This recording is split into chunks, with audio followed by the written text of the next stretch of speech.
2. Aloha, this is Santa Surfing. Welcome to Beach Broadcast. I am on the phone with John here to help and Lyndon at Texas White Hats. This is such a blessing. Today we are going to go over John here to help and his background. A lot of people have learned more about him over time. Lyndon initially found him of the entire group that's following him right now, and then I kind of jumped on the bandwagon. To give a little bit of information about John, he shared a story with me. I posted it online, and within an hour, General Flynn ended up following me. General Flynn does follow many of John's followers, and including John himself. So I'm going to go ahead, before we get started on the interview with John, I'm going to go ahead and have Lyndon would like to open up in prayer. Hello, Santa. Hello, John. Aloha. Yeah, you guys will pray with me. We'll pray for you. Lord, thank you for bringing us all together. We're very grateful for people like John that are brave enough to come forward and report misconduct at great risk to their own person. There's a special place in our Lord's heart for whistleblowers, as he was the first one that came to bring us the light and the truth. Please open our hearts and let us listen and research the information that John is going to bring forward to protect not only our government, our president, but the world. Santa, your words and actions, and we are all here to help you spread the truth. In your name, Father, we pray. Amen. Amen. Amen. Thank you. All right, so Thank you. We're going to go ahead and go through a brief introduction of John. He's a government insider, and rather than my going through this introduction of what I've learned about him, I'm just going to go ahead and we'll just start off with John about who you are and your background, and take it from there. Thank you. Thanks to everyone here, and I'd like to say thank you especially for everyone who's offered prayers online. It means a great deal. Where to start? I have a bit of an unusual background. It's not unusual for my family, but out of the ordinary. I've been good at math, sciences, my whole life. Skipped a bunch of grades, skipped high school. Went to college early, grad school early. And I come from a mostly military family. And government employees, politicians, things like that. So it wasn't hard to get noticed. And I'm not that old, but I'm old enough to go around before the computers were around. So the government was still looking for people who were good at things, and they could put them to work. So I started doing encryption, algorithms, basic things at the time, and that led into satellite work. And while I was in college and grad school, and then afterwards, I went in the military. I was in the Army for 13 years. It was all in the SF community. I won't narrow it down any more than that right now. And, of course, throughout then, I was still consulting, although the timetables didn't match up always. And still consulting, still involved with different aspects of the intelligence community because of my past work. I still maintained all my clearances and even picked up some others.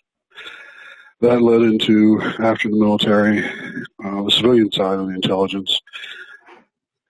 And coming up into the late 90s, when I was leaving military government type of work, I entered and became ordained. Something I've had since I was a child. Not being very honest about it, I had a calling since I was very, very little, and I thought as I was growing up, a snotty, over-smart teenager, that if I did enough bad stuff, the voice in my head would stop, and then it just got stronger. But I eventually smartened up, answered my calling, and everything was going very well. And this would be about 2000 at this point. And then, of course, September 11th, which changed not only my world, but everyone's. So I was still consulting on various projects and still maintaining the clearances. So we were going along, and we were going along like that. And then in 2005, I met someone, very nice gentleman, very smart. He's a physician. Mm-hmm. And he was from Egypt. He was certainly Muslim, but he was absolutely anti-violent. He thought it was just the height of cowardice and rudeness to go to a new country. He came here and to stab them in the back when they've opened themselves up to you. So he fought against that. And having had connections in the past from my government work and connections to the Muslim community back then, hit it off with him. And then after a very short amount of time, because he was very impressed, I found out that he was connected to the very highest levels of certain terrorist organizations. Not that he was a terrorist, but that he was born to it. Wow. His neighbor in, I don't want to mention his name, but his neighbor in Egypt that he grew up with was Ayman al-Zawahiri, the Osama bin Laden's right-hand man. Oh, my gosh. The guy with the white beard you see on all the videos with Osama bin Laden. Now, they grew up together, high school together, college, medical school. They actually started at separate medical schools, but Ayman's father was a professor who taught him, and then they got together for graduate school. That's how much they knew each other.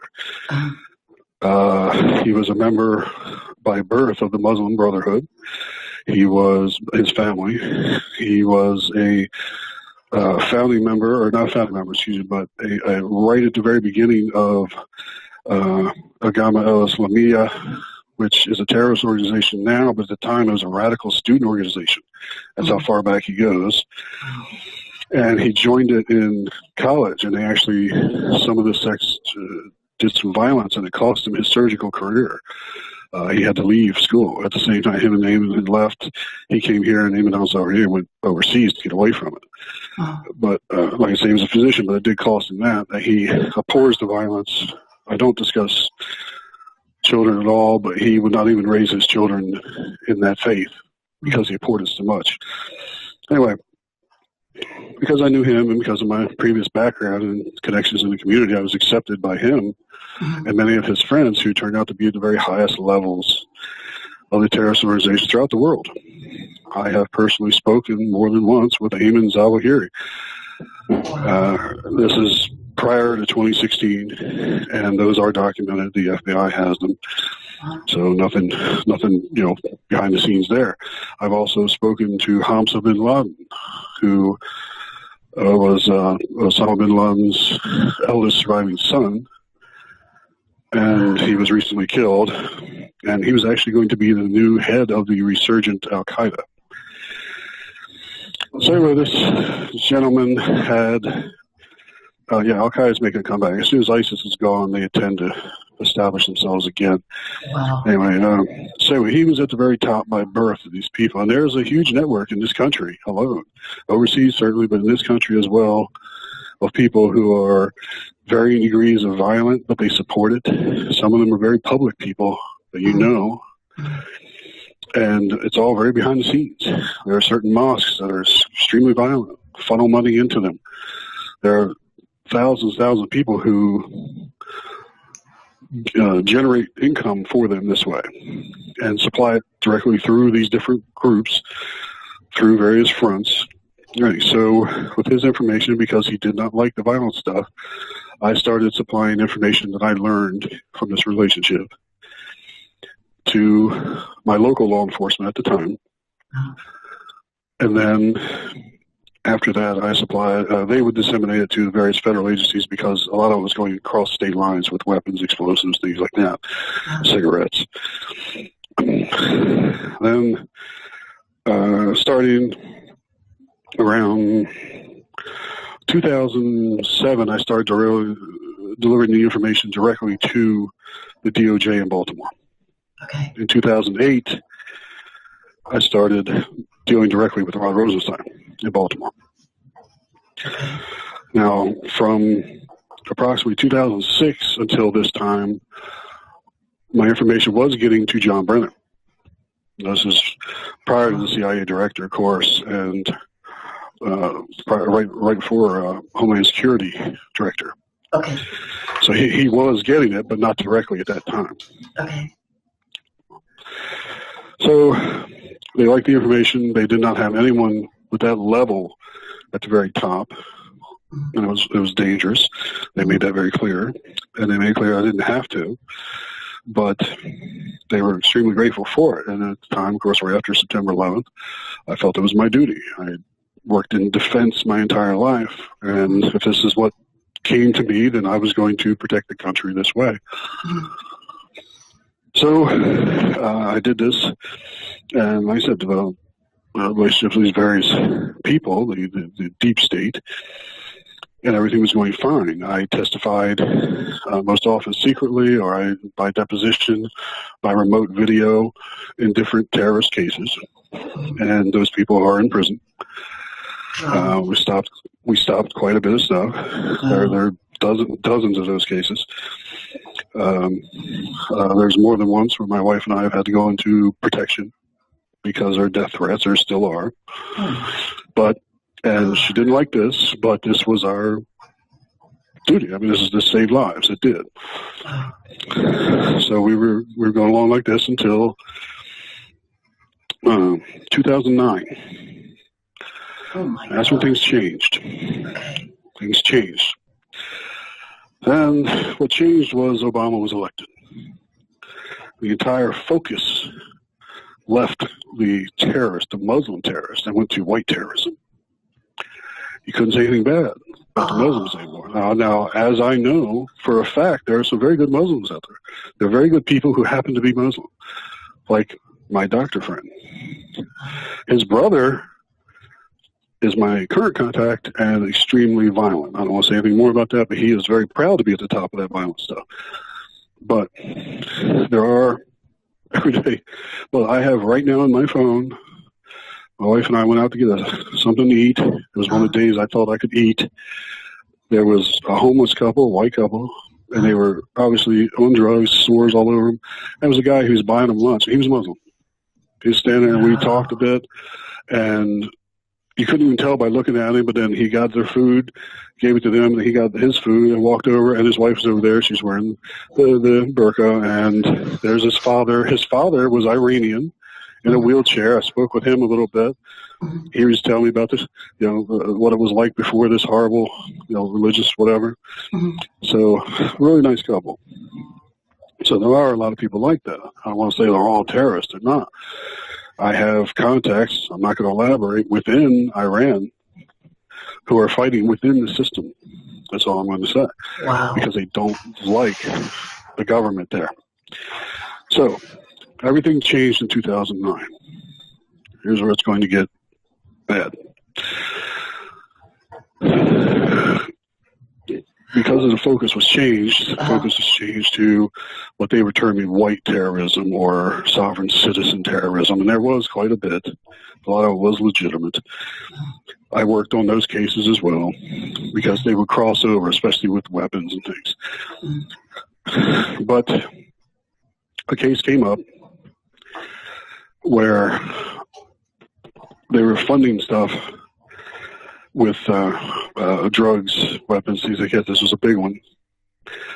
I want to expose it, but it was very highly placed. It was very highly connected. So I reported it like normal. Went into it. Well, Obama shut it down. They came after me and my wife. They arrested us. What? We were arrested. Now, I was arrested going to work. She was arrested at our home by two giant guys. One of them picked her up. Now, she's very petite. Picked her up, threw her against the wall where she couldn't get up for about an hour. Then they cuffed her, laying there, and left her there for several hours. They kept her cuffed behind her back for 22 hours. God, what? It gets worse.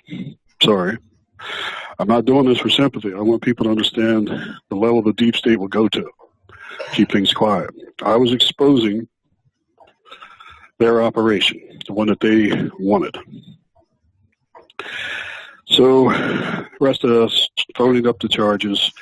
They said I was selling drugs. Now, I was reporting on illegal drug sales with the help of several federal agents, but they turned it around on me. Now, I've had multiple U.S. prosecutors look at these charges, look at the case. They all agree it's completely fabricated. It is being addressed. There were 4 agents involved directly with me at that time. 2 are in prison already. Okay. One's under indictment and one pled. So they know they're guilty. We aren't. But the rest of us, they're in prison. So I'm sitting in a local jail. Oh, my gosh.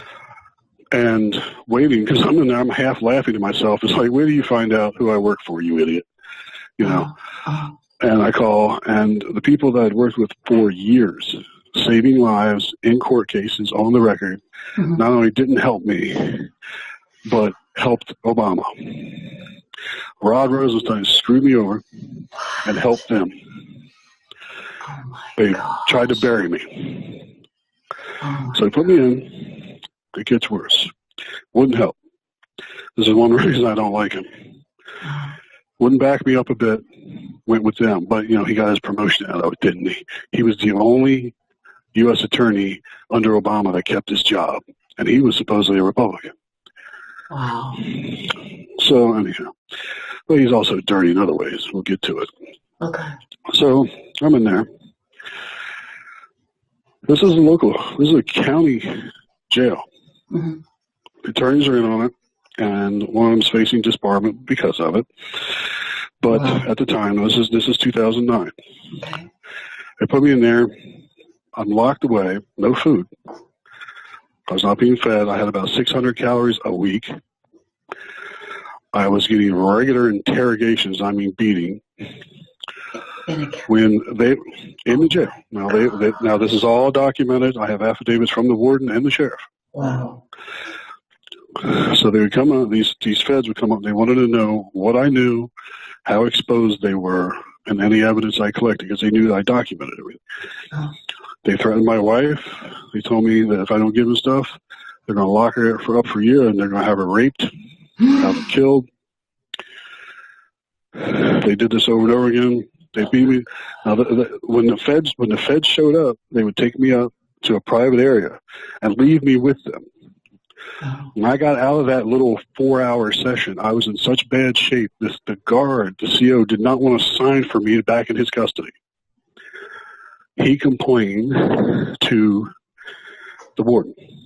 So the warden said, okay, now we want somebody in the hallway. So next time they showed up, got me back up there. They're doing the same thing, even worse, because I wouldn't cooperate. The guard sitting in the hallway, he got physically ill listening to what was going on. He told the warden. Warden says, okay, now we want a guard in the room. So next time we show up, this is like every other day. Next time we show up, they have a guard, CO, armed in the room. And this time the warden made them check their firearms, just in case there was trouble. So only the CO was armed. So they toned it way down because the guard was a witness. And even that, he got physically ill and stopped it after 2 hours and took me out of there. What? That's how bad that was. And that's how bad they were with him in the room. The warden then barred them from entering his facility ever again and made a formal complaint to the sheriff. They knew it was crap. The warden went to the sheriff and tried to get me out, bypassing the judge on their own authority, which they can actually do. That's how bad this was. So I got no food, nothing. It's worse. Then they couldn't come in, but they could sign me out. So if you actually look at the record, which is all documented, you'll see where they supposedly signed me out to take me to look at evidence, take me here for an interrogation, take me here for discussion, and they're signing me out other facilities. And that's on the record, but I never made it to those facilities. They took me somewhere else. I don't even think it's a real word. They call it an internal rendition. You know, like extreme rendition. This was an internal rendition. Okay. So I lost 147 pounds in 4.5 months. Oh my gosh. I was force-fed insecticide. It was called dichlorvos. It's used in migratory. I was force-fed a lot of stuff, feces, all kinds of stuff, ground glass. This is why I have the damage to this day about eating. Oh, John. I was force-fed dichlorobos, which is they spray it on crops, and migratory birds eat it, and they bleed it out. They eat out their stomach, which is what it did. I'm just bigger than a migratory bird, so it took longer. I was waterboarded, attempted waterboarding with kerosene, and once with kerosene and diesel fuel mix. You've never felt burning like that in your life. I needed 7.5 hours of corrective surgery on my sinuses and my nasal passages, and they had to remove the bone in between my eyes and above my eyes to get up there because it ate it away. You okay? You all right? Well, I'm okay. Go ahead. No, this happened to you. Go ahead. I just kind of get through it by rote now. I try not to relive it as I talk about it. When I didn't die, they just tried to see what they could, do to make me die. I remember one that after a particularly brutal session, they beat the hell out of me, and by this point, I weighed less than half of what I normally weigh, and they beat the hell out of me and threw me in the corner of a cell, locked the door, and I didn't move for like 3 days. One of them came in, and I was in such bad shape, he was angry that he couldn't get his jollies, so he just kicked me in the stomach until about 8 inches of my intestine distended from my rectum. And all I could do was look at him. I couldn't move. So it was a bad situation.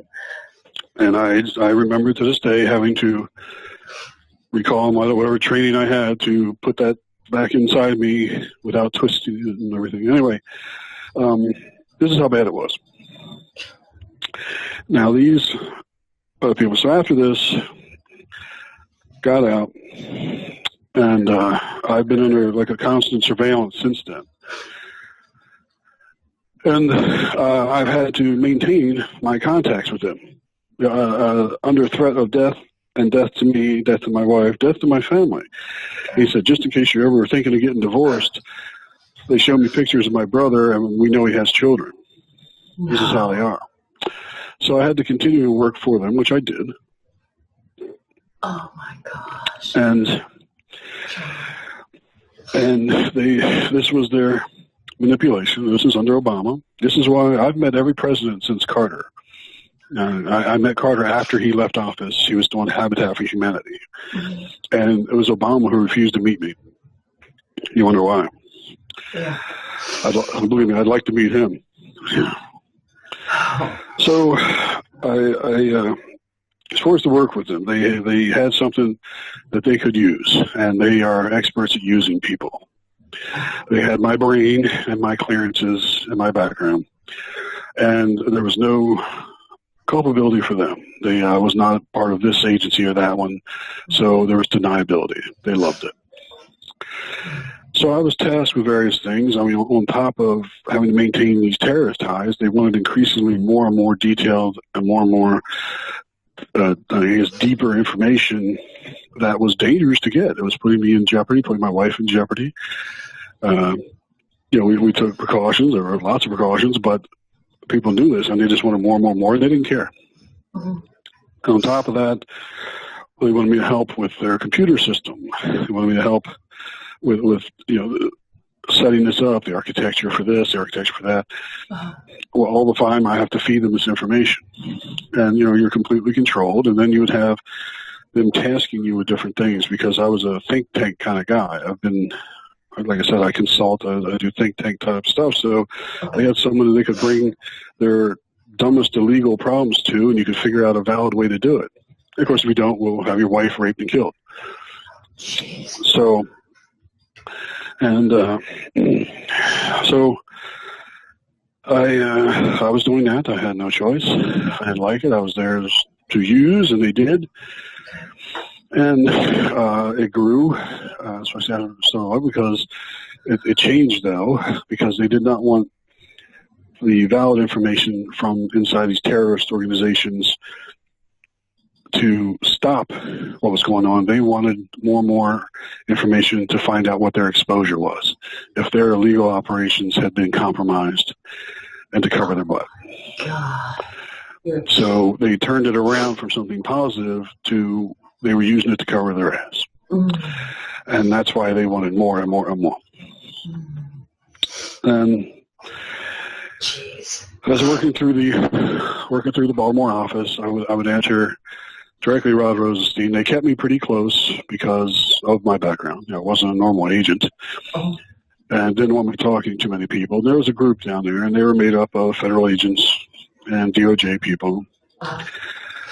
And one of them actually ended up knowing. He was a computer expert, forensic expert. And I had actually known his family, his in-laws, for many years. And then I met him there. We, of course, hit it off, and he's very intelligent. And he was very upset about how they treated him. Now, he was a federal agent. He was Secret Service. I won't name where. But he was very smart. He was a computer genius. He really was. He's just one of those people who know it like you can breathe. And they would give him, I would help him, but they would give him tasking, do this, do that. Most of it illegal, of one kind or another, illegal surveillance, fabricated evidence, planting evidence. And they'd just say, do this. And he would figure out how to do it because he's good at it. And then he would try to explain how difficult it was, and they just didn't get it. And then next week they would ask him to fix his cable, fix their cable. And it was just very insulting to him. He's an arrogant person, he is. Well, so, go ahead. Sorry. no, I mean, so he was treated with the same kind of treatment that you had, and so he was kind of under the same kind of. Okay. No, not like that. He's a little skinny guy. I don't think he'd have survived. Okay.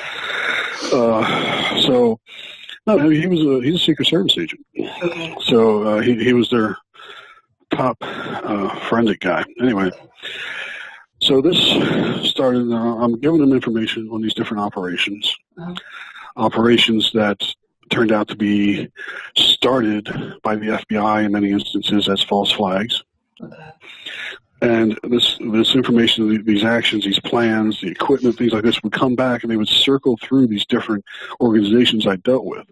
So you get wind of this stuff, you research, you get more info. When you turn in, you find out they're the ones doing it. They started it. It was a false flag. There have been many false flags that didn't get off the ground or didn't succeed. And almost all of them run out of Boston. Wow. D.C. is the politics, New York is the money, and Boston is the false flag, the operations, they call it. And it goes right to Mueller. These are under Mueller. So I'm doing two things. I'm keeping my ties within the terrorist community. Now, that wasn't like a 24/7 job. Sometimes you wouldn't hear from them for a month. Sometimes it was every day for 2 weeks. You didn't know. It's just when something was happening. And then working for them, helping them with these various cases. They would task me with different things to figure out or make it happen, or if this was feasible, if this was possible. And this led me, it said Brennan, who I was getting information to, not personally, but it was getting to him in the intelligence community, because a lot of it dealt with overseas terrorism. This started, 2005, 6. But after 2009 and 10, when they had done this, I was crippled up. I was on a walker, half times in a wheelchair. I'd lost all the weight. I couldn't walk. I had a lot of health problems trying to recover. And Brennan referred to me as that effing cripple. He thought that was funny because I couldn't take it. He's what I'm responsible for. And thought he had done it, and yet he thought it was funny. And that was his pet name for me. So I never forgot, of course, what they had done and the threats that we lived under daily. I've had phone calls, I've had visits at work, all that stuff. Now it's lightened up some. There were nasty threats, especially around the election time when they felt the power slipping away. I'm not picking Rod out of the hat. I worked with him. I have lots and lots of proof. I got his name on a ton of stuff. Suck it up, Rod. Your day's coming. So while this is happening, while I'm doing the terrorist stuff, and I've got all the paperwork for that, because in the beginning they tried to write it up as a contract. And you just see these things. I've had U.S. prosecutors look at it and they're like, are you kidding me? It's like, who wrote that, and why would your attorney ever even look at this and not laugh? So it was just, they didn't even bother after a while. So this is how I came to be working with them. And they were starting CSIPs in Baltimore. It's the Department of Justice's intelligence computer system. Okay. And one of them was my friend, the one I know. And he was one of the main people. Now, Secret Service, he had clearances for the White House, for NSA, CIA. He was everywhere because he was that good. And when they started setting this network up, it was tied into every computer. I mean, it was tied into every agency, intelligence or otherwise. It was in the Marshals and the Secret Service and the FBI and the CIA, NSA. It was through all there, and it was unrestricted because it was just tied. It was wide open, but it was supposed to be restricted to only the people working on it in this one location and the people watching over them, because it was supposed to be a test bed to see if it would work and to get it up and running. Okay. Well, they were using it like an unregistered, no oversight intelligence community, because it was hooked into everything. They were taking information off of it. They were selling it. They were shipping it overseas. This is what I've documented. They still do. They still do, but now it's segmented. Now there's clearances to get in and everything. But at the time, it was wide open, and they used it. All of them. Hillary, Obama, when who was it? It was one of them. Was bragging about Obama's secret database. That's what she was bragging about. No. This is where Hammer came from, where it was tested, where other versions of it were tested. This is where it came through to grab info, and it wasn't. This will really love. They weren't just spying on citizens, since they had wide open access. They were using it on the agencies themselves. They were sucking information out of everybody. Oh my gosh. The DOJ was setting up their own intelligence service, and they still are. I think it's about 15 years ago now, they started the National Security Division of the DOJ, and this was their next step. The DOJ is already directing our intelligence community. They're coming to them to see if it's legal, to see if you would do it this way, to see if it fits in this parameter. These DOJ lawyers with no field experience, no intelligence training, other than a few classes, are directing our intelligence work. That's scary. And you wonder why it's a mess. So they were using this massive computer system. It was virtually unlimited. It was like hooking every intelligence network and law enforcement together, which is what it was intended to do, but they were using it illegally. They were spying on people. They were spying on the federal judges, as many as they could get. They would compromise them. If they couldn't find something compromising on them, they'd plant it. The one example I gave online is true. That one judge couldn't get close to him, but he had a son going to college. His son liked to set his computer, download movies, music, everything like that. Well, he just went in and changed one. Now he downloaded child pornography.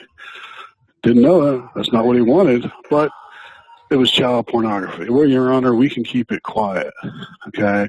It doesn't have to come up right now. It's just manipulation. They do it to everybody. They wanted to control all the federal judges, and they got many of them. They got Roberts. They did? You know who he is. Yeah, it's gorgeous. So now Rod was in charge of this CSIP's computer situation down here in Baltimore. I'm in Maryland. It's not a big secret. Okay. So Rod was in charge of this. This was all prototype stuff, and they were using it for everything. They were stealing stuff. They were selling information overseas, selling it to any government they get their hands on. Same thing the State Department was doing. They were actually going in to the State Department, into Hillary's computers, into her private servers, into the State Department's servers. They were breaking into them. They were altering emails, altering classification levels on emails. And initially, they would break into her server and alter, because she has filters. You can get on those servers, because I've seen all this stuff. They had access to her servers about 3 months after they went in. So whoever set them up over there is ridiculous. But anyway, they would go in. They would go into her servers, copy everything, and then they pick out. Her filters would come, if it came from a certain person, it would go right to her. If it was a certain classification level, then it would come to her notice, or it would go to someone lower. They would go in, and on the top stuff that was supposed to go to her, they would lower the classification level so that she would never see it. And then they'd pull it out, fix it back, and then they could sell it for more because it was a higher classification. They were cutting her out, basically. Goodness. They also altered things. They would alter, you can alter one word in an email and change the whole meaning of it. So in the beginning, it was just observation. They were getting information. They were collecting information. And then it started to be altering, and then it became disseminating. And then it became, altering and disseminating, and they could maneuver things. Oh my God.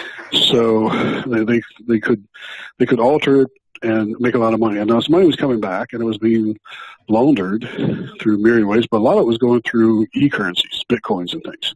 Okay. So, and my computer friend there is, my friend was a top e-currency. He was actually the top e-currency expert at the time. Okay. So it was in among this when I was dealing with these people directly.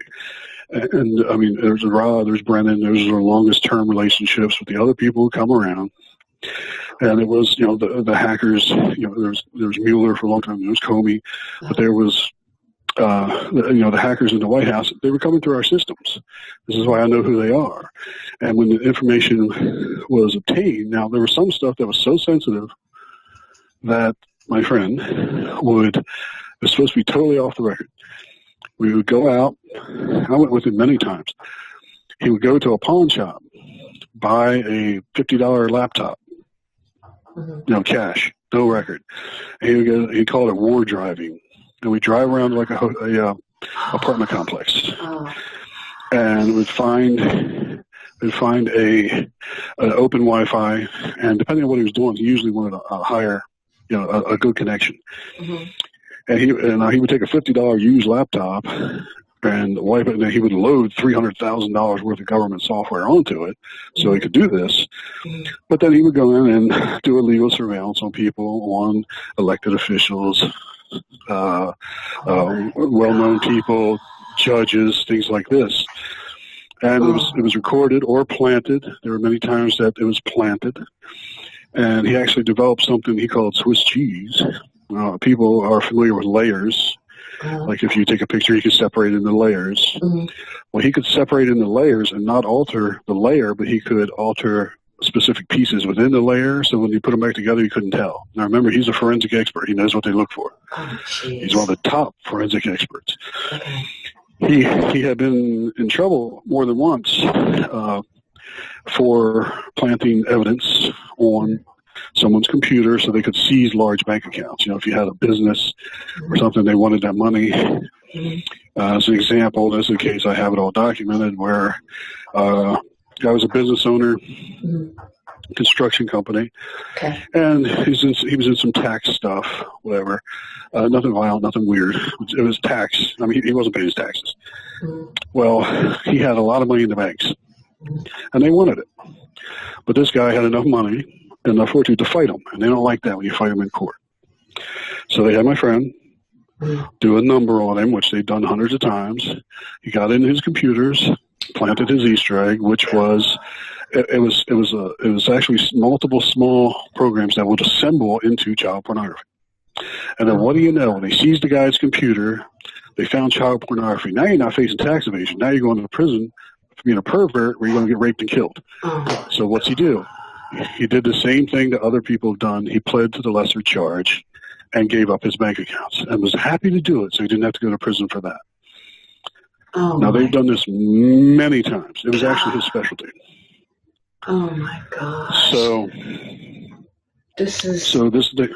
they've done this many, many times. Now, it's not only horrible that way, it's horrible because actual victims and actual, are not getting justice of any kind, and actual criminals are getting away with it because of this.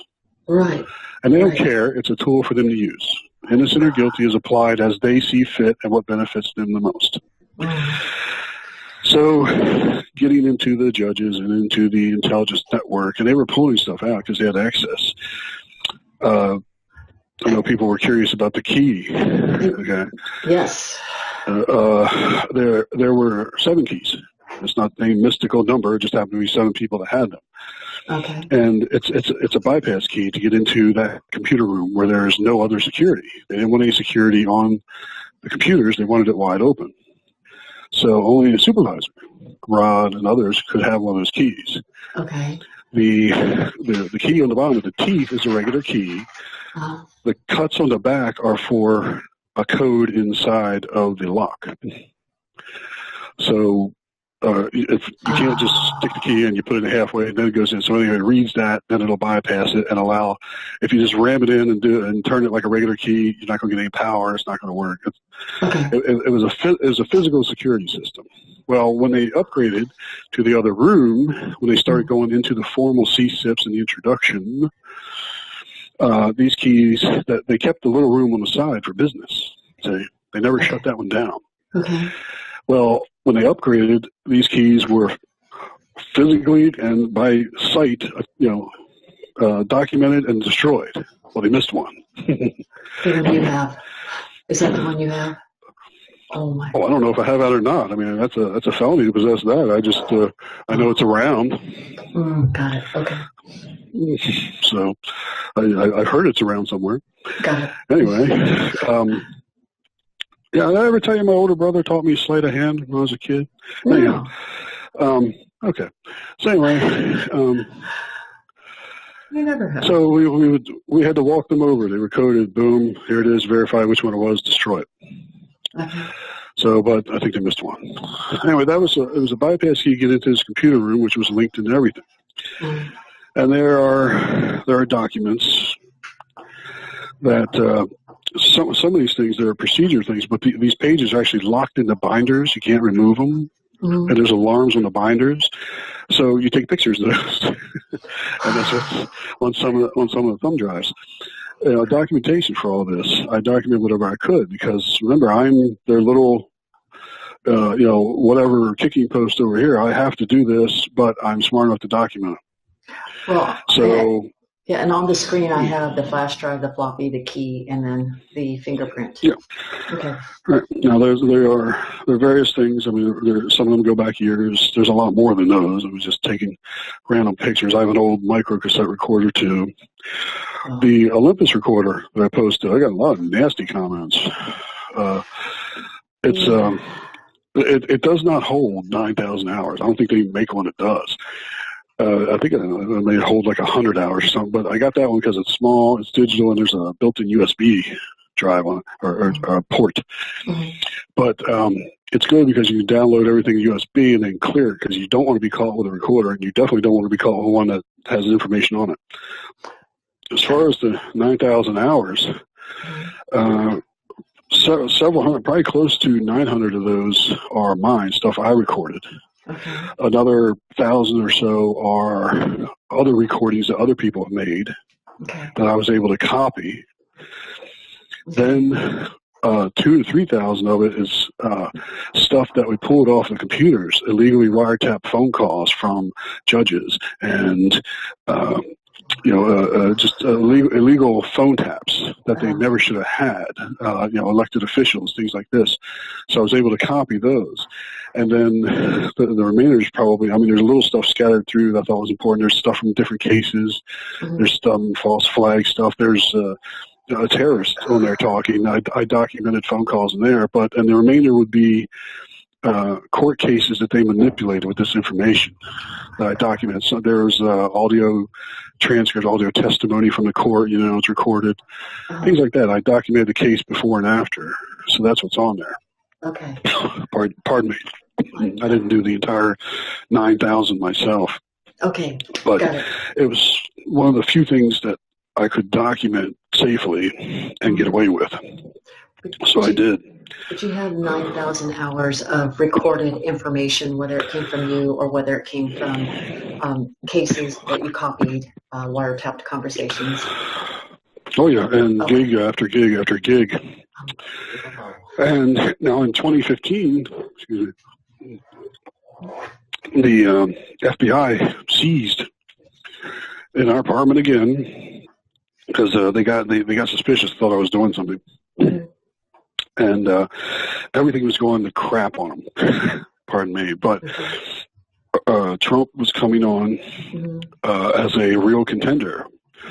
And Rod had been promised the Attorney General's position by Hillary. Everybody thought she was going to win. So he didn't want any complications. He started shutting down this dirty little group, shutting everything down, moving people around. Okay. So they were, of course, paranoid about me, came in, tried their stuff again, and they did seize about 6,000 hours. The FBI seized it. Screw you people, I know who you are, I got your names. They seized about 6,000 hours of it and beat the living crap out of me for about 3 weeks until they were confident that that was all there was. There was only one copy. They got it before I could copy it. And they immediately destroyed every bit of it. When they found out what was on it, they destroyed it, shredded it. Oh, my. So, this was 4 years ago? Because this is 4 years ago? 2015. Oh, my God. 2015, yes. Excuse me. So, now, it wasn't the only copy. Ha, ha, ha, ha. Nice. And there was actually more than they didn't get because I would back it up twice immediately, and one would immediately be sent out to people I trusted. Okay. That gentleman died not too long ago who was holding quite a bit for me, but I was managed to get it. Anyway, this was a very bad time through 2015. Excuse me, hang on, I'm sorry. I am not milking it, but I do have damage. No.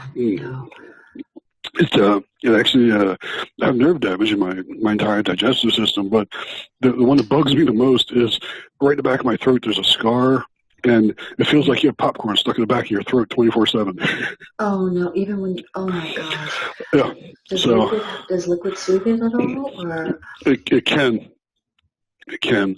Okay. But and the worst part is I can't eat popcorn, so I get the feeling without the popcorn. Anyway, I have a very restrictive diet. I thank everyone for their offers of pasta and fish and wine, and I can't touch any of it.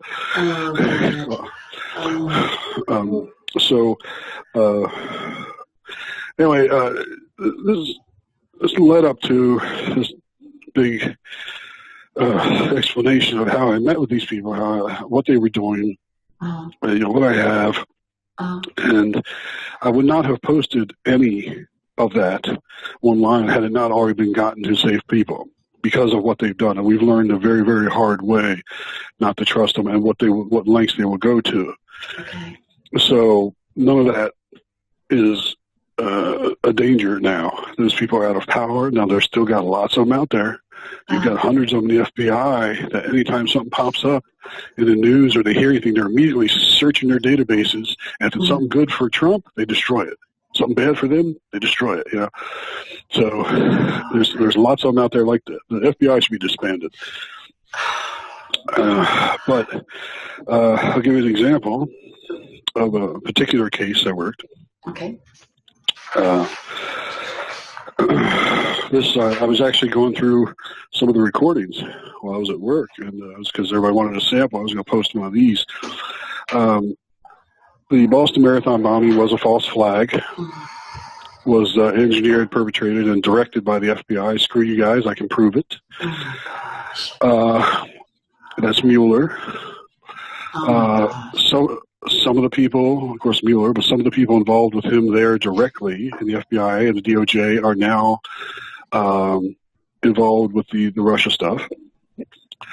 Now, that was false flag. They did not, it wasn't just those two brothers. Those were the ones that were basically patsies. The bomb builder for them, because they couldn't do it, the bomb builder is the one who blew himself up recently and took out half the neighborhood. I posted a link to that. Right. The That was that chemical bomb? Was that chemical liquid bomb? Yes. Okay. No, he actually built a 1,200-pound bomb, but when it detonated, it blew part of it out, and only 600 pounds detonated. It still took out half the neighborhood. Oh my gosh. Now, this was, I don't want to give too many details on it, but this was like their secret weapon. It was actually an update of a Civil War thing, and it was highly flammable, and when packed together, it was very combustible, explosive. There were two different versions. One was explosive, one was a detonator. Okay. And I revealed this to them, to my contacts, that I was forced to do so, and I was promptly shut down because it was their operation. This wasn't some terrorist thing. They knew all about it. They started it. The FBI did. So, yes. So, these were the same people that did Boston. I'm like, you've got to take this seriously. These are the same people. It's like, I'm sure you remember that one. Mm-hmm. So, I documented it to them. I got them samples. I got them recordings. I got them the people. And they knew it. I got them other people that on the sides, but they didn't do anything. And they were letting it happen. And this is all Comey's. This is Comey's FBI. Right? Yeah, now, yes. Yeah. Yes, okay. It is now. So they want it to happen. At the same time, this is going on. I had another case. Now, okay, for the first one in Boston, I'll keep it going. I've testified against people in that case. Well, I don't want to get confused. I've testified against people in that case. Some got life, some gotten 25 years plus. I kept going, even though they shut us down, threatened, all that stuff. I kept going on the stuff to save lives. I've been credited with saving 18 lives and as many as a few hundred because these people wanted to bomb the Supreme Court. And they actually were purchasing rocket launchers to do so. What? Now, their bomb, yes, they had a manifesto. I actually have a copy of that buried in one of these discs. But this is the part you don't hear about. Now, they had taken out part of the FBI plan. They had very specific people that they wanted these people to take out. These are same people connected to Boston Marathon. And they got them all riled up. They wanted to go out. They wanted to take out federal judge F. Dennis Saylor in Massachusetts, Lisa O. Monaco, who at the time was a Homeland Security advisor to President Obama, Martha Coakley, who was a former prosecutor. And they're all from Massachusetts area. Now, why take them out? They wanted to take them out because Lisa Monaco, who was supposedly a very good friend of Rod Rosenstein, she was the one, after all this work, Rod let her take the CSIP's computer system, the one they were doing all this illegal stuff with. They let her introduce it publicly. She got credit for it. You can look it up online. Okay. And yet she's only there a couple months, and yet she gets credit for all these years of work. Well, when she came in, Lisa is very bright. She's actually a very nice person, but she's not a computer expert. But she knew something was up. There's a lot of wrong stuff going on. She thought it had been hacked. And it wasn't hacked. It was them. She was finding the stuff they were doing illegally. Now, this is Lisa Monaco. She's a U.S. prosecutor. Okay. And she reported it, and they said, no. It's not hacked. Don't worry about it. But she knew something was up. So she talked to her friends, Martha Coakley and F. Dennis Saylor, to get their advice on what she should do, because she would be left holding the bag. Well, the FBI set them up. Rod helped them set up his friend to be killed. These people were going deliberately after her. They were provided with her travel schedule for the holidays. They had her under surveillance. This is the guy that got 25 years in prison, and the other ones are there. And this is the one that blew himself up. Really? In the case, it's verified. Okay. They were waiting for Martha Coakley outside of a bar because she started to run for, I think it was governor, and she was campaigning, and they were waiting outside to gun her down when she came out. But she showed up with her husband, who was an ex-police officer. He had a couple of his friends with him. So they left. She was going to die that night. Lisa Monaco was, the FBI provided her travel. Now, she's a high-placed figure. She was at that time a personal advisor to President Obama. And they provided her schedule. And they knew when she was going to be home, they were going to go into her family's home, make it look like a home invasion gone wrong over the holidays. They were going to film it as they tortured and executed them and then burned the place down. But they were going to film it so they could use it later for propaganda. Oh, God. Dennis, they had a map. They had a map of F. Dennis Saylor, the federal judge's home. They had everything. They knew where the master bedroom was. So this is how close they got, and they were backing me down. They would not let me do it. But I kept going.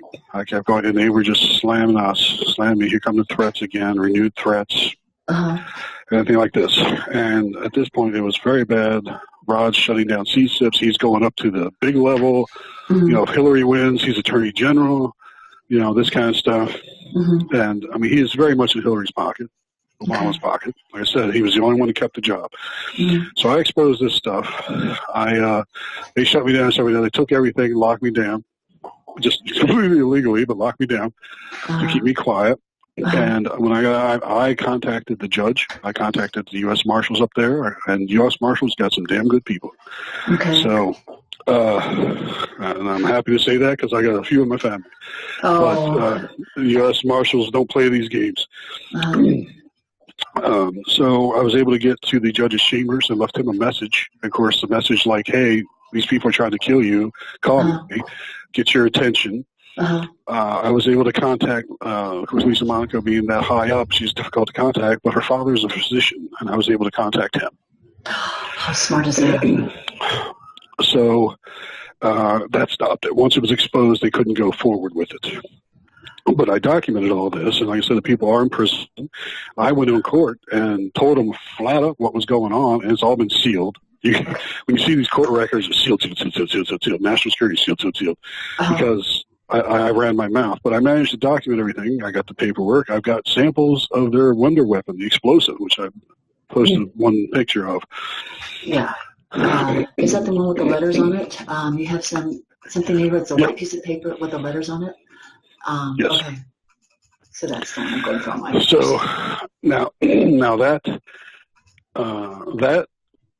explosive actually was used later in several smaller bombings throughout Boston. There was like a rash of small bombings, storefronts and stuff. The same thing, because the one guy was still running around. So how is it detonated? Is it lit on fire and then it blows up, or? If you light it, it will burn. Almost like a supercharged flash paper a magician would use. But if it's compressed, like a stack of paper, almost like a legal file you would carry into a courtroom, there's two versions. There's that one, and then there is a detonator one, which is extremely sensitive. You can smack it with a hammer and it'll go off. Oh my goodness. And you would have those, and they would be placed in between them on top, whatever. That's the detonator. It's all paper. You could actually set it off. But one guy, said you could carry 100 pounds of paper, a 100-pound bomb basically, onto an airplane with the detonator paper in your pocket. Nobody could stop you. The dogs wouldn't stop you, and you could set it off with a seatbelt. And it's like your detonator's waiting for you on the airplane. They were so proud of themselves. And this weapon, and they wanted to disseminate it. They wanted to get it out. And they wanted to send it out so people would be sending mail bombs, everything, because they love the guy who sent ricin through the mail, because he changed the way mail is received in D.C. Everything goes to D.C. is heated. You can't use heat-sensitive mailing labels because it turns black. And they love that. And they love the Unabomber, and they wanted to send that because everybody would have it. Everybody could make it. You could make it at home. You could send it to your boss. You could send it everywhere. They wanted total anarchy. And I'm like, that's absolutely horrendous. And when Brennan, now this was FBI, when Brennan got samples of this bomb that they developed, he liked it so much he had his guys make him his own version. What? Because he thought that was a good idea. He wanted it kept quiet so they could use it for a false flag later. Oh my gosh. So when these people went to prison, they were charged with explosives and weapons and all kinds of stuff, and yet that particular formula was kept out. because they wanted to use it for a later false flag because they thought that was quite ingenious. We could use that. That has potential. Oh my gosh. How the depth of the corruption, oh John, I can't even imagine. I mean, you're probably just scratching the surface right now with all this. So you essentially with the documentation. You've saved lives. I mean, and you've saved Lisa Monaco's life, and I mean, through contacting her father. And sharing her and going out and reaching out to the U.S. Marshals. And because of that, she had 24/7 Secret Service, which drove her parents crazy, but they had it, and she definitely had it. She had it for about 2 months at that particular time, drove her crazy, but she's alive. Yes. And now she was one of Rod Rosenstein's great friends. She was one of 5 people who signed his recommendation for a deputy AG slot. And he turned around and did that to her. She didn't know at that time that he was responsible for that. He is I won't even say it now because I know we're broadcasting this, but yes. And believe me, I'm keeping my opinion of him clean. Yeah. But, so they have compromised numerous judges. I'm happy that Trump is replacing a lot of them, but there's so many of them out there who've been compromised. Even decent judges, even judges who are on the bench and doing a good job have been compromised in some fashion. And lots of times it was fabricated against somebody in their family. It wasn't even their fault. And yet they got them under control when they need it, you know? So it's all through blackmail. I mean, a severe method of blackmail. Like, for an example, if I see somebody and say, oh, that person is a bad judge, that person is a bad judge because they have something on that judge, whether it's threatening the family or some stuff they planted. Am I correct? Right. You can. Right. I mean, you'll go through the thing, and the judge will do everything correct, or right down to the letter of the law, and you'll fight it for years. You put up a good fight, they'll put up a good fight. Go down there, and the judge is doing everything correct. This side, that side, this side, and it doesn't matter because they control the decision at the end. Sure. Yeah. Yeah. And that's what they wanted. They wanted to control all the Title III judges, all the federal judges. And they've gotten a sizable chunk, and I know who they are and how. Okay. So that was one of their main goals that they worked on a lot. Okay. And there were other people they did surveillance, and they did illegal surveillance on people for different operations to see what kind of exposure they had, like Fast and Furious, things like this. And this is the same time period, but they were mostly interested in the judges and in the elected officials, their enemies, their political, their business enemies. They were spying on this. Now, this is interesting. Just my computer friend, I'm debating whether or not to name him. But, let's give him a name. Mr. Flippy. I think you have another nickname for Rod. So, I got a couple for him. So let's just give him a name. Your computer friend. Let's see. Oh, you want a nickname? Go in Bones. He's skinny as a rail. Bones. Okay, Bones. Okay. Bones is all about the money. That's what he cares about. Okay.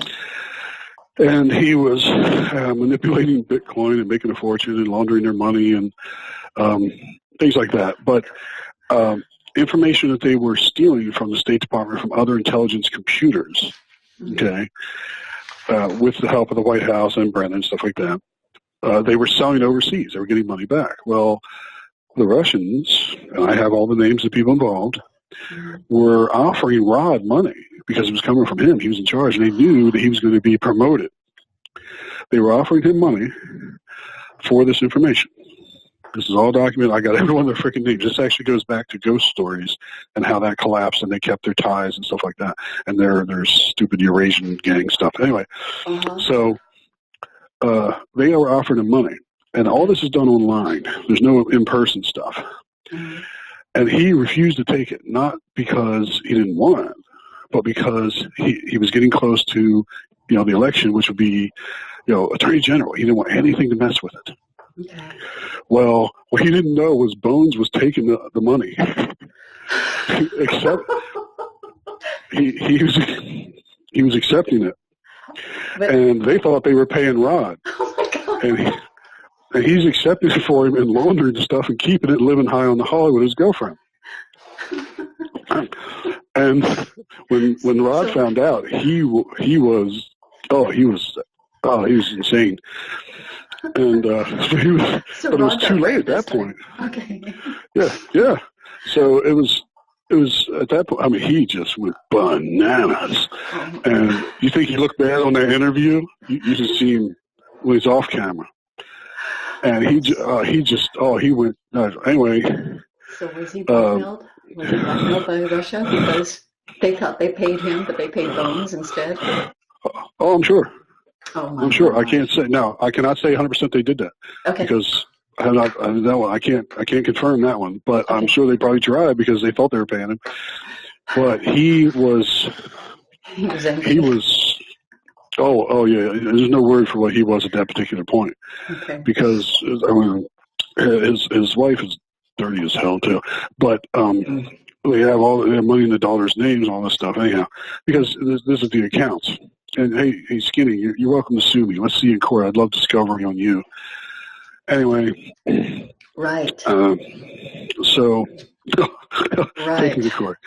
Yeah. The tables have turned. Take me to court. No I dare you. kidding. Anyway.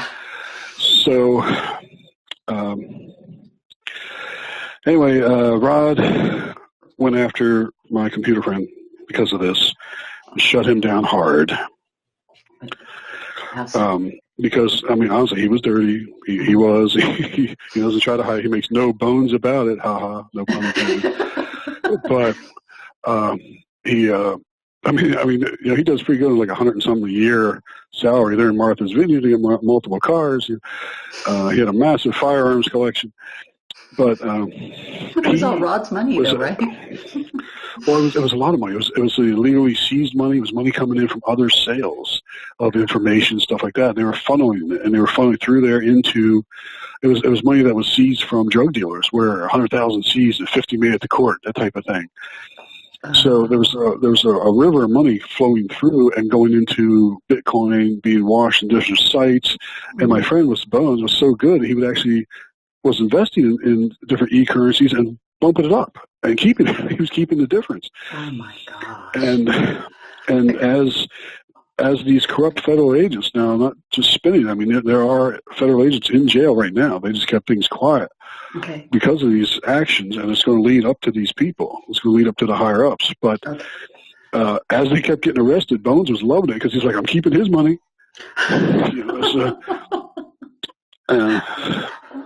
So is Bones retired now? No, he's in prison. Oh, he's the one in prison. Okay. No, he's one of them in prison, but yeah, he's in prison. Okay. As I said, Rod went after him, and Rod, don't forget. So he's in prison. I'm sorry. No, don't be. He's dirty as the rest of them. Oh, okay. Oh, yeah, no problem laundering drug, gun money, everything. Blood money, yeah, no problem laundering that. As long as he could have his Rolex, which didn't fit his skinny arm. So, he had, now this is pretty cool, he actually had a gold Rolex with Saddam Hussein's face on it in gems that he got as part of Secret Service. Wow. And it was before, when Saddam Hussein was a friend of the government. He came over. They bring gifts. The dignitaries bring gifts like crazy for all these different levels of people. And he got a gold Rolex with his face in gems. Wow. Wow. Sometimes I said, sometimes all he needs is a pimp cup. You're ready to go. Okay. So let's go. You were saying the federal agents are in jail, and eventually it's going to start leading to the higher ups. It's already started leading up to them because it's known. And like I said, the information that I put up there, I would not provide. I wouldn't have put it online if there was a job. Because believe me, they've come in our home. They've beat the crap out of both my wife and I and taken what they want. So I'm not going to post anything like that. And when pictures were taken, it had already been safely delivered and safely put with someone else, Okay. So it's not like it's at the house. Okay. Now, that was the Boston job. Here's another one, which you might like. This is a little shorter. This one was in 2015. It actually started prior to this. It started around 2008. There was a group of Muslim terrorists. These were violent ISIS supporters, and they were on the East Coast. And this was a case I was working, and I brought it to Rod's attention directly. It was so upfront. I mean, they were so active that I went and actually met him. Not even in Baltimore. I went to Haida headquarters down towards D.C. and got him when he was when he was appointed by Haida. I would go see him there occasionally. So anyway, he was only there for like a year. But I reported these people in 2008. I had their vehicle tags. I had the pictures. I had everything. This one upsets me a great deal. I reported in 2008 who they were. Now there was 2 or 3 of them I did not know who they were at the time, but the other ones I did because one lived fairly local. His name was Muhammad al-Shinawi. He was ISIS supporter from Maryland, Harford County, Maryland. Okay. Now I reported on him in 2008. Okay. And his friends, the same group. I kept tabs on them throughout this time. They had a plan that they were going to blow up a nuclear power plant. They were hoping to cause a meltdown. Now, they had 2 power plants in mind, one in Peach Bottom, Pennsylvania, and one in Lusby, Maryland. And they were chosen because, now I have a physics background, but they were chosen because of the design of the power plant itself. Okay. That now, they put them down. Now, eventually some of these guys were arrested for different things, but they put them down as basically uneducated dumbasses. El-Shinawi looked like a dumpy 40-year-old, even though he's in his, 30s. But he spoke 6 languages and could computer program like you wouldn't believe. He wasn't stupid. His family was heavy-duty in ISIS. Even his mother was Muslim Brotherhood. These were not low-level people. His friends, okay, now here's the thing. Now this was about a year after I discovered them, after I reported it. They had this plan. This was going to be their big moment. They wanted to kill thousands. They wanted the place to be irradiated and unusable. The people they said were stupid. The one guy, the other terrorist, was an electrical engineer who worked in a nuclear power plant before. So not a stupid truck driver like they said. They were going to blow it up by drones. They actually settled on the power plant in Lusby. You can look it up. It's online, still there, because it's next to a public park and the water, and they could get within 100 yards and fly the drones over. Oh, my gosh. The bomb maker, his name is Persada. I haven't known. His name is Persada. But the bomb maker has a degree in chemistry. Okay, and the guy who designed the drones has a master's of aeronautical engineering from Beijing University. And these are the people they wrote down as being stupid. Now it gets worse. This is where it gets worse. I told them about this in 2008. Okay. Now, someone higher up, I know who it was, but someone higher up in the organization called off those plans because they did not want it to happen at this particular time because of politics, things like this, and they're higher up. They called it off. These guys were incensed. They were so upset that their moment in the sun didn't happen that the electrical engineer, the one I reported on in 2008, went down to Tennessee, where he was from, and killed 9 people in U.S. military recruiting stations. That's him. Gosh. And they knew about him in 2008 from me. Oh, my gosh.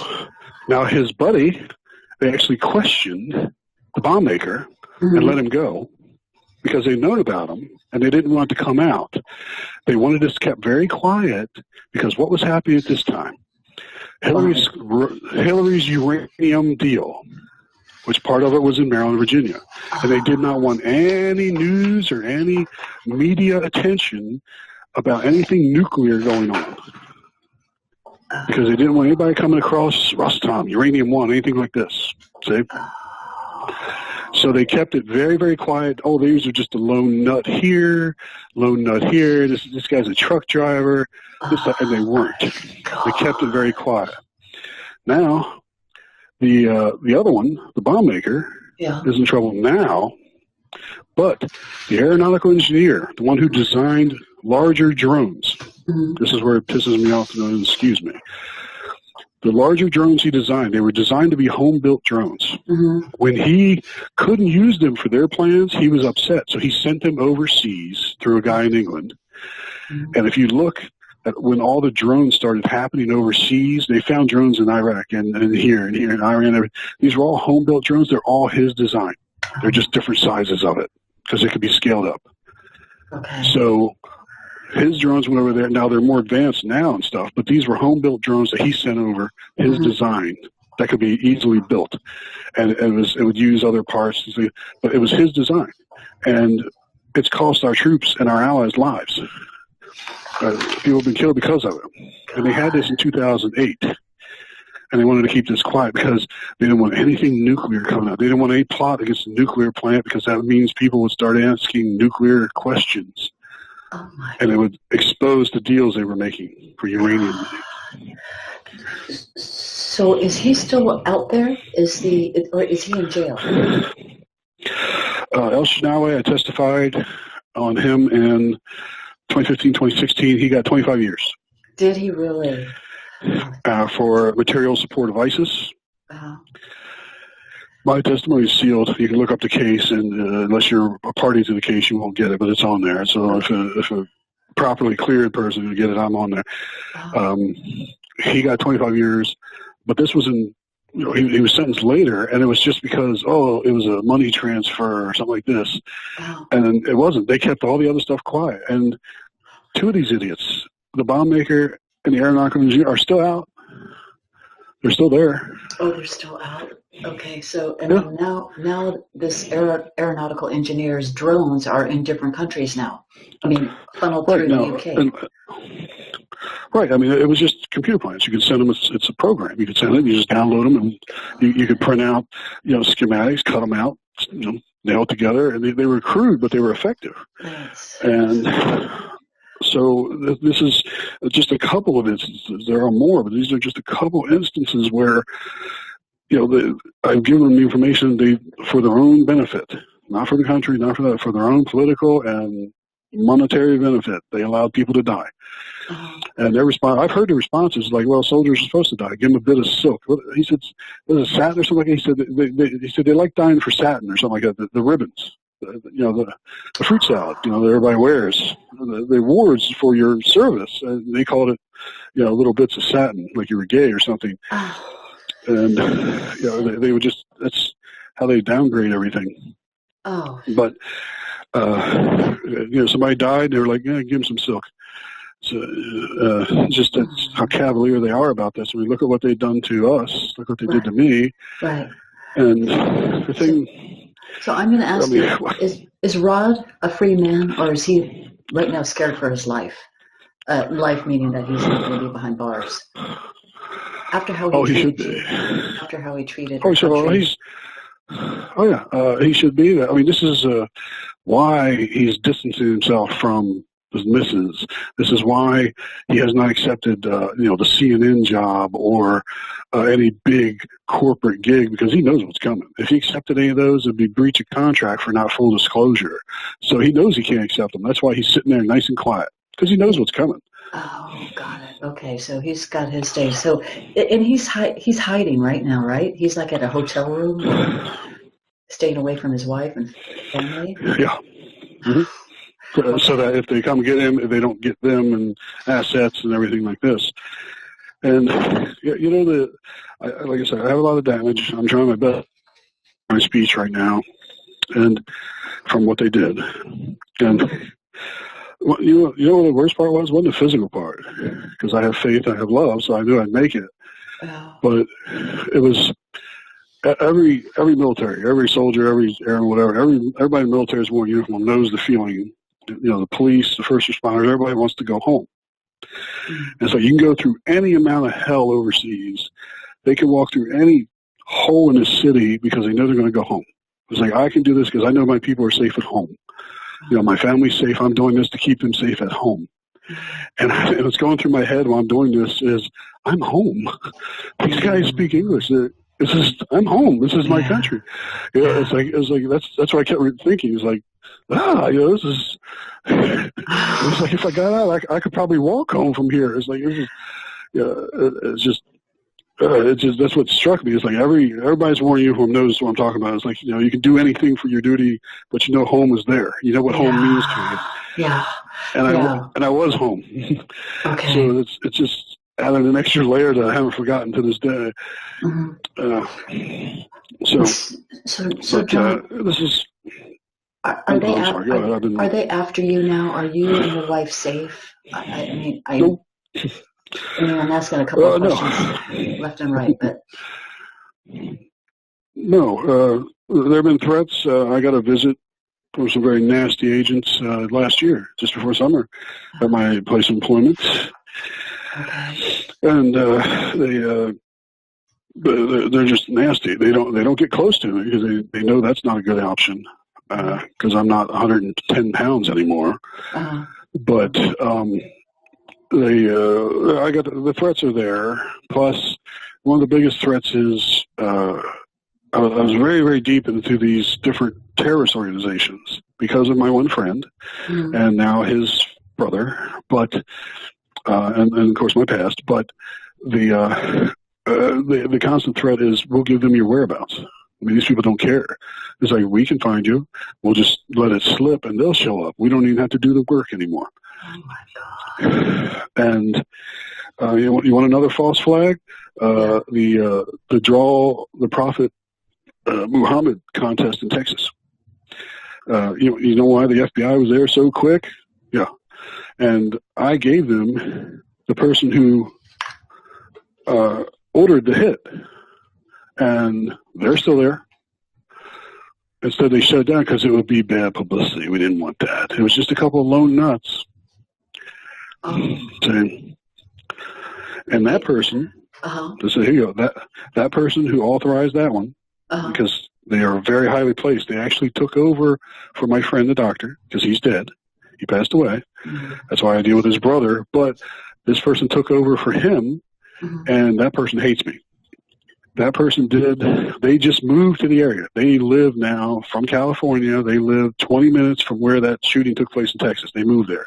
And they were absolutely irate that contest was going to take place in their backyard, and they were going to stretch their new muscles. So they did. They ordered it. That's the same person tied into the network, okay, who got these shooters to go after Guyen in Pennsylvania and frame General Flynn. This is the same person. And this person is 2 steps away from Hillary Clinton, and knows her personally. Oh my! I'm not going to say any names. I'm thinking, and oh my gosh! So does Flynn know this? Does General Flynn know this? I would hope so. I've provided some information. Okay. I hope so. I hope the general's listening. I have a lot more to provide, sir. I'm aware that this is broadcast, so I've toned it way down. But very briefly, they wanted to get General Flynn under control because he was not a friend to the crooked administration. He's honest. He could expose them huge. I hope he does. But one of the first attempts to get him under control was, there was a thing with Turkey and his business partners, but there was the exiled Guyen in Pennsylvania. Well, they had planted a story overseas in the media. Does this sound familiar? They planted a story in the media about Joe Flynn might kidnap him with his son and do an extraordinary rendition and get him out of the country, deliver him to Erdogan. They just planned a story. That way it would be found later on. What they were going to do was kidnap Guyen, kill him, say that it happened with the general and his son, and then charge them both with murder. Of course. And what did they do with Russia? Planted a story to back up what they found. Same thing. This was just their first attempt. Right. and it didn't work. It was exposed. The one person who authorized the shooters, say he was the one in Texas. It's a woman, by the way. Really? Yeah. Now that tells you that she is the highest ranking woman in this terrorist organization, and there's only one woman similar to her, but not on the other side. So that surprises some people. You okay? That sounds like you stepped on a cat. No, okay. I'm about ready to punch a wall, I think. So, and like I said, she is, let's just say she's very close friends with Huma, and that puts her really close to you-know-who. So I report these things, and they bury it and punish us for it. So now that you're reporting all this thing, are these things revisited because Trump is now our president? Some of it. Okay. Now there are still people in power. There are still judges. There are still agents who want to threaten because of the things they've been involved in. Some of them have been involved in murders and have the evidence for those, and they are scared that's going to come out. And it's you're a question to them. It's like, well, if he says something, if he has something, if he does this, if he does that, but if you're dead, they don't have to worry about it. So some of them want that to happen, but right now things are more public. It's eased up since President Trump has taken office, and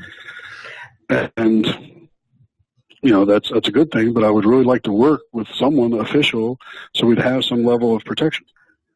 You need a bigger platform. You really, really need some big reporter. And I'm just saying this out loud. You need some big reporter to take your story. I am grateful that you and I met, but I only wanted to help you get your story out. You have so much information on all these huge players, and especially on how they even try to set up General Flynn. Who is nothing but a patriot that served our country in the military. And so you have information on many of the players, and it seems like it's just, and over half of them just kind of sits on someone's desk, and it's not going anywhere. Is that correct? Well, I tried, actually. In 2015, when things were shifting, I actually filed a class action suit against Rod, the DOJ, and the FBI. And I named certain people. And he used his power to crush that. He crushed that lawsuit. I actually prepared two, and I filed the one, which weren't cheap because he immediately got knocked to appeal, and that's more money. But he used his position, and there was not a judge down there that wanted to anger the new deputy AG, but he used his position to crush it and then get everything sealed. You should see the record. It's hysterical. They sealed everything, even the court reporter stuff. And I would put in stuff. I actually went pro se on a great deal of it, and they would seal. So even when I didn't want it sealed, I would put something in, and the prosecutor would say, "We need that sealed," and they would do it. Because I was naming names. I didn't care. I named names. I put the stuff on the record. Bam, bam, bam, him. Yeah, I one after another, I put it on the record, and it scared the hell out of them. And they quashed it. Oh, my gosh. Have you ever thought about sending any of this information to President Trump or to Jay Sekulow? I have recently thought of Jay Sekulow because of his activities, but we did provide a limited amount of information to Devin Nunes about 2 years ago, over 2 years ago now. Okay. And they vetted me, they vetted the information, and it was supposedly got to Trump, and then we did provide more. They wanted clarification to Joe DiGenova when he was working with President Trump, and the same thing. And there were actually comments that the president made right after getting the information that actually was identical to what, because it was a video deposition, and he actually quoted me on some of the public statements he made and quoted what I said, and I believe that he was talking to me, that he was agreeing. Yeah. But we would definitely like to work with someone.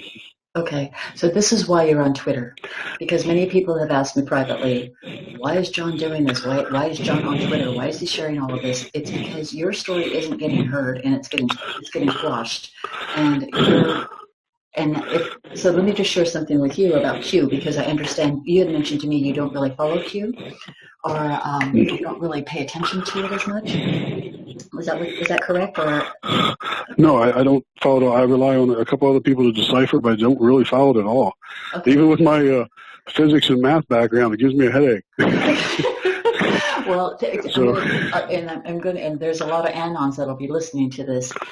But how it works is that sometimes the anons will say Q. They'll be communicating on HN when HN was up and running, and they'll say, could President Trump please drop us some kind of a clue, or could he put something with a Q in one of his tweets? They'll kind of direct Q to what to kind of help us out to know that there's maybe some kind of a connection. And then President Trump will say thank you, or not thank you, but he'll put a word in with the letter Q. So it makes us as anons go crazy. But when he starts to quote identical quotes that you have mentioned, or that you have in a legal document, or in a deposition that you provided, or a video conversation, or some kind of proof, it's his way of communicating to you that he's saying he's got you. He's got you, but he's got it. Especially if they're almost exact words. I've just learned that I don't know President Trump at all, other than the fact that I wrote him a letter saying I was once a Democrat and I supported him in 2016, and ever since then I have this letter thing going on with President Trump. But I do think he was dropping major hints to you. And you had mentioned too that you have some kind of an indirect connection to him as well. But we won't go there. A family connection to him. Yes, I am. I actually, from my work with satellites early on, I met his grandfather, John Trump, who was a very intelligent and a very kind man, an electrical engineer. When I met him, he was very old. He died a couple of years later, but still sharp as a tack. Just a really nice man, and brilliant, absolutely brilliant. And I had met President Trump. I've never been able to talk to him as President Trump. I'd like to. I've met him quite a few times. And he is what you see. He takes people for what they represent themselves to be and trusts them. And he takes you at your word. And when people betray him, it's like, come on. It hurts. But he's what you get. I mean, he's a very nice person. I know he's done a lot of work behind the scenes, helping a lot of people that never made it out there. He specifically didn't want it out. This was years ago. But yeah, so I have met him. He's a nice man. Okay. And well, I am going to share this broadcast with him then, just because that's who I am. I think it's wonderful that you met him as Mr. Trump, and then now he's President Trump, and it sounds like he's just what you see is what you get. He's a real deal. Well, actually, I was younger, obviously, but maybe first time. Like I said, it was an event because of my family member, and I met him, and he's this is Donald Trump. Everybody knew him. He's a billionaire. He's awesome and all this stuff. And he was. This was before. This is right when he was starting to revamp what would become the Taj Mahal, and. Met him there, and he's talking just like a normal guy. It's not like he did, you're in the hotel and all this, and you see him on the news, and it's like he's talking to you like a normal guy on the street. And I told him then, I said, is there anything I can do for you? Let me know. And I have an opportunity to help now. So it's a little late, sir, but I'll do what I can.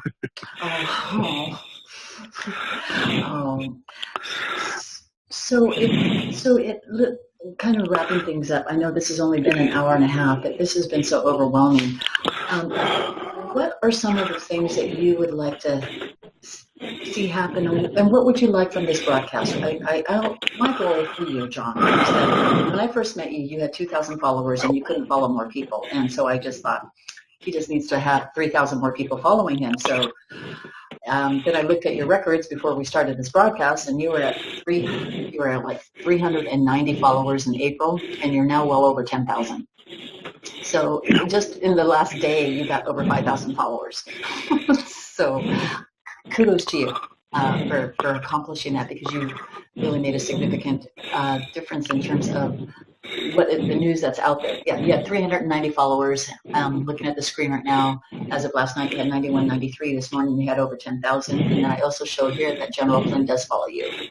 I'm just saying that. Yes, the general very kindly followed me just yesterday, and that's very flattering. Thank you, sir. And like I said, the information did come to you. So if you need more, there's truckload. Like I said, I did see that. I got like 5,000 new people recently, and I appreciate everyone. In my head, of course, I do the math. I'm trying to figure out how many are women, how many of them don't know I'm married, and but I appreciate it, and I really appreciate the prayers. That means more to us than you know. And I've always been the one to help. I mean, right now I work in various charities, and I help people, but I've never had to ask for help. And so if you can, I mean, if it's just clicking the retweet or something, or if you know somebody or lawyers, just if you can help in any way you think of, please help. I mean, don't even do it for me.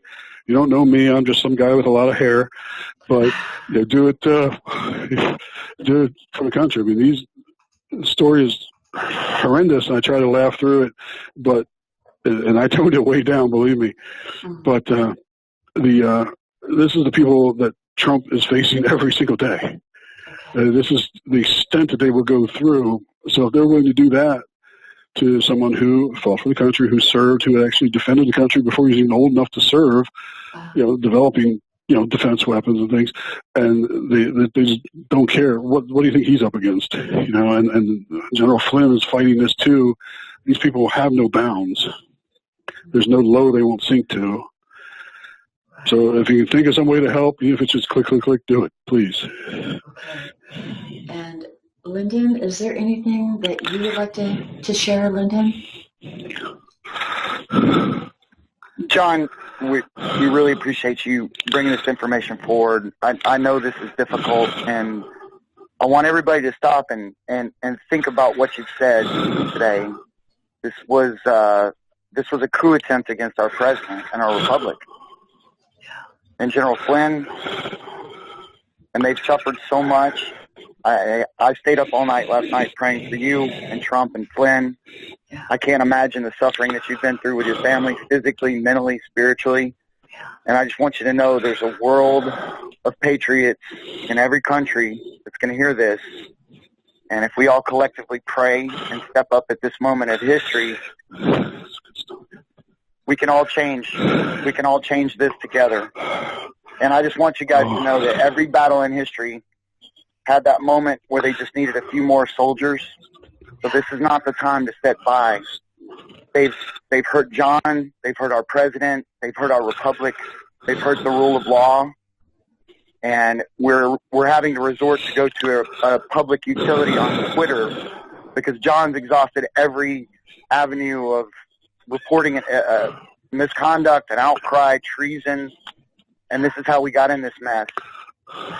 So I would ask everybody to please pray for our republic. Please pray that John's words are heard. Let's trust Mr. Ray and Mr. Trump that they receive this information, and we can't blame them for the problems of the past agencies. And we can't blame every agent for the problems of what's happened before them. Let's judge based on the facts, on the individuals, and you have an army of researchers that loves you and is going to help. We want President Trump free.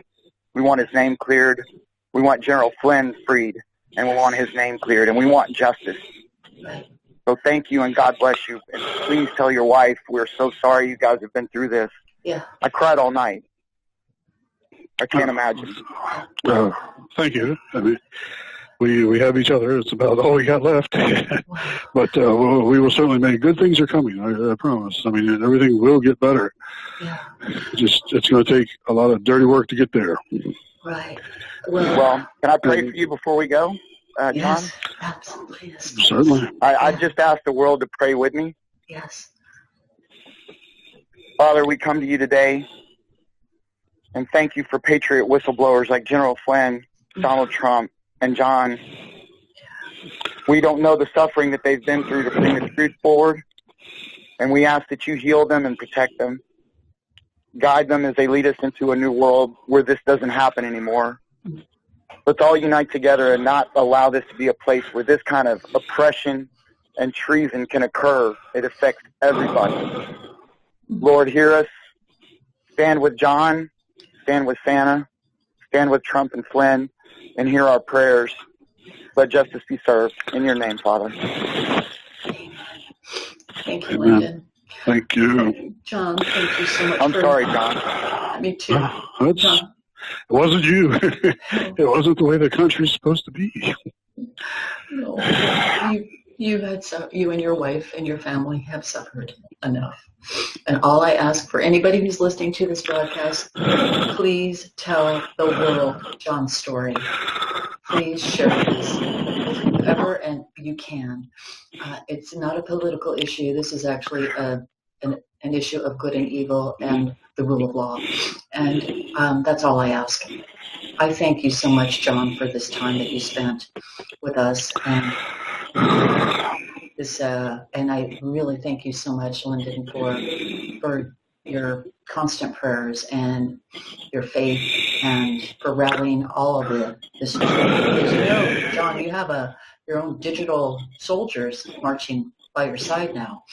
And all we want to do is now we want to help you. Thank you, Lyndon, for making this happen. I really am grateful to have met both of you. And so if we could share this broadcast, and if any big broadcast company or network finds this, please reach out to John. I think it would be wonderful. He just needs to get his word out there, and he's got more to share. Anything else? Yeah. Anybody else have anything else to say? John? We really talked about like the Italian job, but there were some questions posted to me earlier, and I answered them in detail, and they actually felt that it'd be better not to publicize those now because it could jeopardize an investigation. Right. So it's kind of why we didn't touch on that tonight. Right. So that's what stopped that one. But Yes. They were surprised at the depth I had, so they thought it best to be official about it. So. And completely understood. And so we're not going there. Viewers, we're not going there. And there were a lot of other questions that we just never got around to because your story, getting to know where you came from, what you and your wife and your family suffered through, and what you've done to fight for us, for our freedom, for our safety. Thank you. There's it wasn't just me. When I filed when I went against them in 2015, 2016, this was the bad period. I just want her remembered. I'm sorry, and they locked me down, and because it was a transition period, Rod was his job. They told me they were going to kill my wife. I couldn't get out. I couldn't get to her. So for 3 days, I waited to hear that my wife was dead. I could not contact her, and when they came back, they had actually killed my friend Molly, and told me that's how close she came. So I shut up and did what they wanted, but whatever I've been through, I'm up and walking and talking, and she's gone. So, Molly McCauley, right? Yes, I met her at Hopkins a long time ago, and so whatever I've been through, I'm still here. And this was just recent. That was just like 4 years ago that has happened. Yes. Okay. Yeah. John, are you still working for the government in some capacity? Are you? I have a bunch of emails I could show you privately if you wanted, but many of the cases I still consult on various things to keep the clearances, and because my brain just works that way, I can't shut that part off. Okay. I still come up with new designs and new things, so yes, I'm still connected that way. Okay. And then a lot of the cases I'd worked on, there's still some pending, some go under appeal, there are some new charges, so I still have to pop up and testify at various places. Okay. So and I'm still I'm still there. So and this is why I have, because of both sides of that, this is why I have Mr. Flippy. I have a representative from the agencies. Mr. Flippy is Secret Service. Mm-hmm. I have an FBI guy. I have an NSA guy that keep in contact with me for either court or thing. I got one real piece of crap ATF guy, but so he makes Mr. Flippy look good. But I don't hear from him too often. But I mean, they've turned into minders to keep an eye on me, although they're supposed to be there for cases and things. But they do keep an eye on me. Okay. All right. So you are in an indirect way still working and supporting and helping out with the government. So, but now it's all making sense why you want to share this story. So I thank you very much. We're hoping that there are people that I know a lot of people are anxiously waiting for this to get broadcasted. I mean, they're waiting by their computer, like, okay, when is Santa finished? I didn't cover some topics. There's, like I said, there's a ton more. You're talking about 12 plus years of this. Can we do maybe another part, another interview, where we can get more information from you? Well, I don't see why not. I mean, as long as it's not a direct danger, then I want to get it out there. Okay. I don't want, as long as it's not a danger, as long as I'm not compromising what could be valuable in an investigation, where I don't want to give somebody a heads up and they can get rid of something or destroy something, or or they say, oh, that's a risk, and they take somebody out, something. But I don't see why not. Okay. I think there would be some of the viewers and your Twitter followers that have sent some questions that we just never even got around to answering any of those. So, and I think they were okay. They weren't really in the categories that you were concerned about. So we can. Well, there were a few. It was like, I had no idea what it was. It was like, I was like, I don't even know what that is. I mean, I'm pretty good at stuff, but that was like, I don't even know what that is. Okay. All right, John. Well, why don't we plan on something like that? And Lyndon, we'd certainly love for you to be a part of that as well. You really bring a beautiful spiritual, how would I say, you just wrap things up in a very beautiful way, and I thank you. But we will do everything we can to get the word out there, and we'll talk with offline as well, John, and Lyndon as well. I'm just going to stop the recording in a few seconds. So is there anything else you'd like to say before I stop the recording or stop the broadcast? Thank you again. Thank you for your time. I mean, in today's world, you don't have much time to do anything. This is a couple hours of it. I appreciate that alone. And again, thank you for your prayers. They mean a great deal to us, and they do help. Okay. Very good. I'm going to go ahead. And Lyndon, is there anything else you'd like to share? No, ma'am, but okay. God bless you, John. Yeah. God bless you. Yeah. He has. He definitely has. God bless you, John. All right, I'm going to go ahead and I'll close for now. We'll talk offline. All right. Thank you so much. Thank you very much, viewers.